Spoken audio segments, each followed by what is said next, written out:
एक महत्त्वाची बातमी, राज ठाकरेंनी सुषमा अंधारेंचं नाव घेतलं. यात आनंदात सुषमा अंधारे हवेत उडायला लागल्या, अशा शब्दात मनसे नेत्या शालिनी ठाकरे यांनी हल्लाबोल केलाय.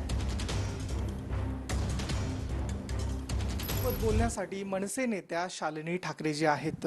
मॅडम, TV9 मध्ये आपलं स्वागत आहे. काल सुषमा अंधारे यांनी सभा घेत राज ठाकरे यांच्यावरती अनेक टीका केलेल्या आहेत, त्यांच्यावरती अनेक प्रश्न विचारलेले आहेत. या संदर्भात आपण प्रतिक्रिया द्यावी. मॅडम, त्यांनी राज ठाकरे यांना सुपारीबाज म्हटलं आहे, काय सांगाल यावर? त्या काही बोलू शकतात, ते कोण आहेत बोलायला? त्यांना ते तर हवेमध्ये उडतायत. त्यांना तर इतकं प्रसन्न आणि इतकं उत्साह त्याच्यामध्ये जे आलेलं आहे की राजसाहेबांनी त्यांचं नाव घेतलंय, त्याच्यामध्येच ते स्वतःचा विजय समजून घेत आहेत.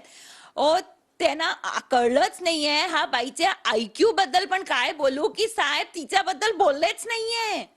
ही बाय काय स्वतःवरती ओढून घेते आणि हिचं कॅलिबर आहे का की राजसाहेब तिच्यावरती बोलणार?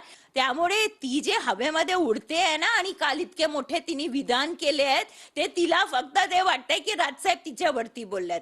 बेसिकली ही बाई काय आहे आणि काय तिची लायकी आहे हे लोकांना माहिती आहे. आणि ज्या प्रकारे ही आदरणीय बाळासाहेबांवरती तिने टीका केलेली आहे, ते बाळासाहेबांचे शिवसैनिक आणि हिंदू विसरणार नाही कधी.